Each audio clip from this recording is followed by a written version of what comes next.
Hi guys, the moment has arrived. I'm now up for the first haircut, the first official haircut from Anne. Okay, she's like, should I be worried? I'm not sure. Anyway, the chair's all set up, everything's ready to go. So this is my first official haircut. You trust me! Do I trust you? Not sure. Yeah, you trust Okay, me. but while I'm filming, I was going to talk about something.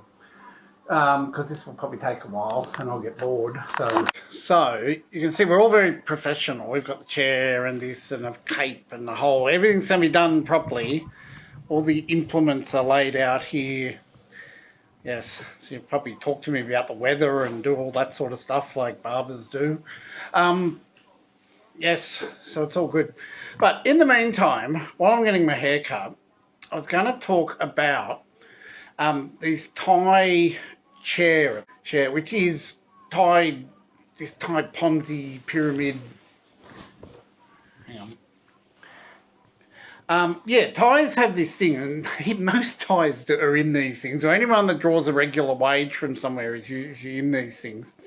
It's a combination between gambling, pyramid scheme, Ponzi scheme, and loan sharking, right? So, yeah, if you've ever lived here or you have a Thai girlfriend or partner or something, or you usually come across this, and you know, they've got every month they get paid and they've got to go and pay their, what they call share, which I think's a bastardisation of the English word share, yeah. But they sort of pronounce it C-H-A-R-E, share. Anyway, yeah, Anne thinks that's where the word comes from as well. It's sort of borrowed from English. But to do this more detail, right, all these Thais, that's 80% of the population do these stupid things. It's a little bit scary when you find out how many people are doing it and how much money they spend on it. I'll start by explaining it. Say you get 10 people all work in a factory somewhere, yeah? They decide to do this chair scheme, right? So 10 people will put in, say they put in 5,000 baht a month, right? Because there's 10 people, it'll go for 10 weeks, right? So 10 people put in 5,000 baht a month into what we'll call the pot, okay? That's the pot, you know. Every month there's 50,000 baht in the pot, right? So ideally, if you wait your 10 weeks, right, you get your 50,000 baht at the end of the 10 weeks. There's 50,000 baht waiting for you. So at its simplest, it's compulsory savings, right? Yeah, so everyone puts in their money. So what then happens, right, on month one or month two, or say month one, when you put in your money, your 5,000 for this month, everyone puts their money in, you also make a bid on the pot, right? The 50,000 that's in the pot, you bid on it, right? You say, here's my 5,000 baht to my share of the pot. I'll bid 100 baht, right? Someone else might bid 120, someone else bids 150. The highest bid gets the pot, right? So you get the 50,000 baht that month. You don't have to wait 10 months to the end to get it. You get it that month. But here's the big but. What you bid, right, to get it, you have to pay that on top for the next 9 months, right? So if month one you bid 100 baht, right? Next month and every other month you have to put in 5,100. Next month 5,100. You have to put in your original 5,000 plus what you bid, right? Now, the other 9 people left who haven't got the 50,000 share that 100 baht, right? So it's interest, right? Everyone left shares what they call the dok beer, the interest, right? So week 2, someone else bids on you, everyone pays their 5,000 in and you bid on the pot. Right, so you might say, oh, I've got lots of bills to pay this week, I'm going to bid 200, I'm going to bid 500. I need to pay the house, I need to pay the car. So you bid 500, which is great. You've got 50,000 baht in your pocket. You've got it now rather than waiting 8 weeks for it. But next month, right, you have to find your 5,000 original payment and 500 interest, right? And as you can see, right, the people left over are now sharing 100 from that first month extra, 500 from the second month extra. They're sharing 600 baht for the remaining weeks, right? So by the end of it, right, on the last week, if you hang out to the end, and that's how you actually make money, you're getting, the second last week before it ends, the 9th week, you put in your 5,000 baht and you're getting all the interest along the way. You're sharing that. But on the 9th week, it's only you left, or you and another person. You know what I mean? As you get the 50,000, you drop out. You don't get the interest. You don't get to share in the interest.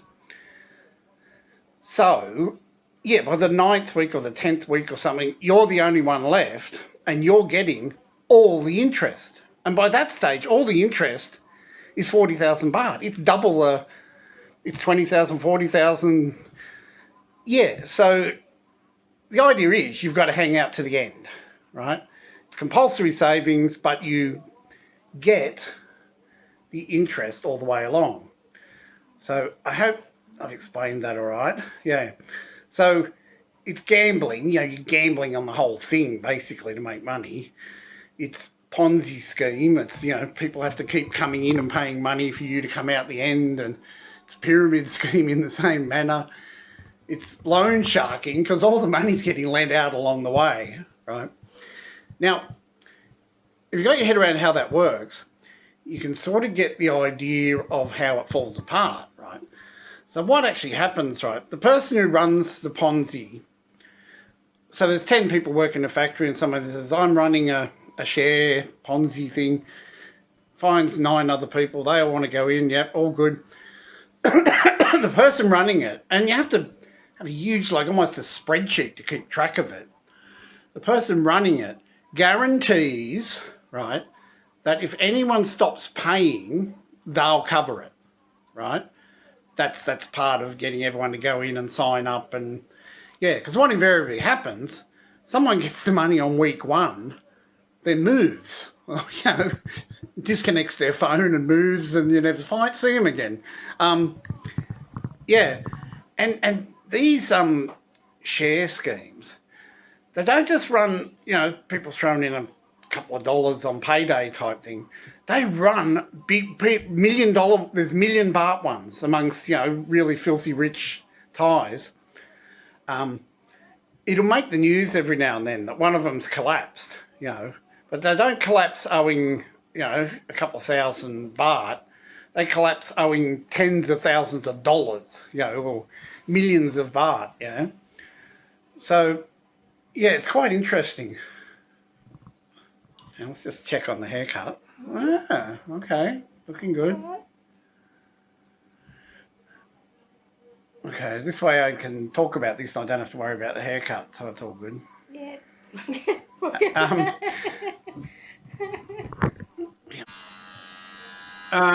This clippers is oh no, it's right next to my ear, that's why it's so loud.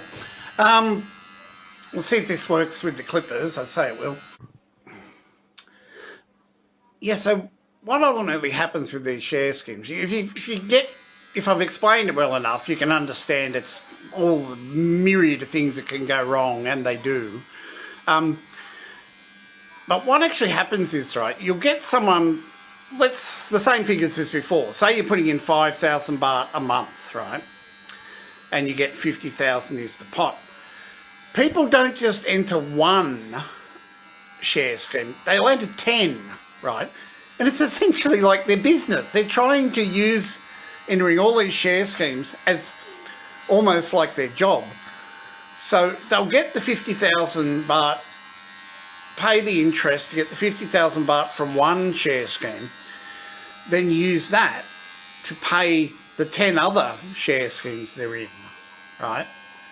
So that works. Next week you get the 50,000 from another one to pay the other share schemes you're in, plus interest, and do it again, plus interest, plus interest. So, yeah, and you see they fall apart. They don't get the money one month, or their whole chain falls apart. They haven't got enough money to meet the payments on the other 10 schemes they're in, so they get kicked out, they get defaulted, they get, and, yeah. And, Anne used to do this all the time. She'd be working or something and with payday and she'd say, I have to go and pay my share. And I didn't know what she's talking about, owed someone money or they owed her money or whatever it was. It wasn't until later on she explained it to me what it actually was. And at that point I've done my best to talk her out of ever doing it ever again, because it's just, I don't know, nobody really, if you can hang out to the end, nobody drops out, it's run well, the interest gets added up and kept and shared, you'll come out the other end, you can sort of double your money. You get your original investment back, plus 40, 50,000 baht in interest back.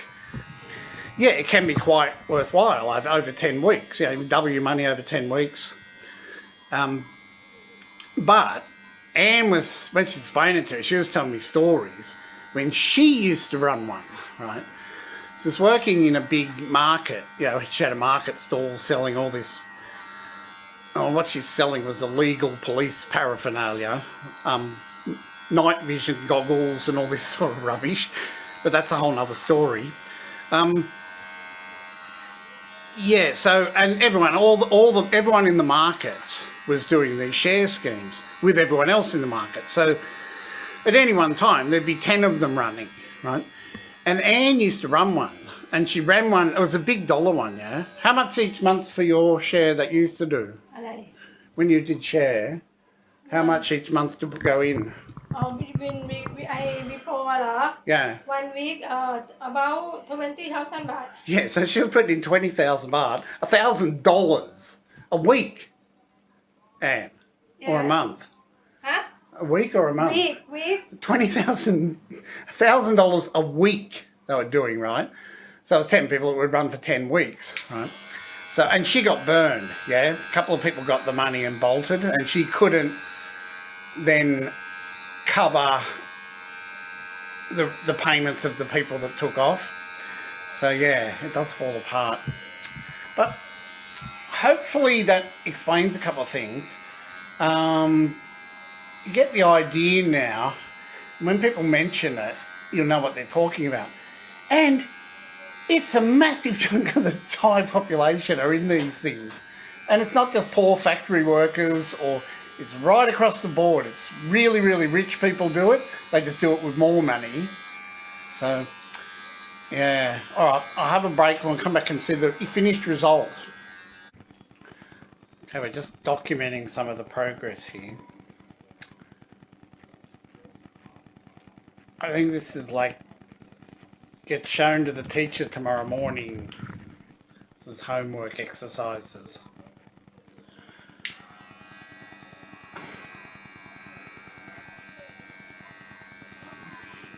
I'm certainly getting my money's worth because it's taking a long time.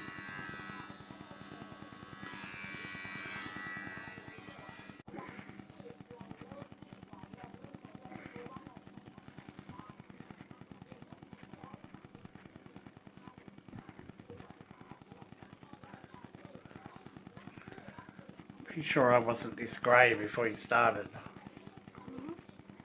I'm joking. Are we nearly finished or not? Nearly finished. Nearly finished. Okay. Check on.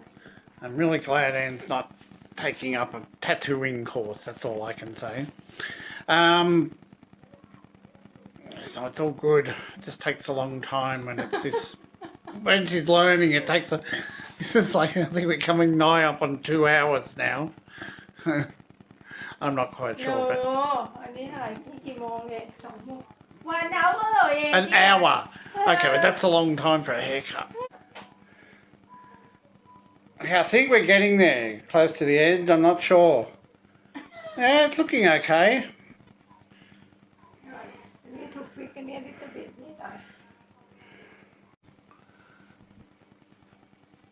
okay, I think we're done.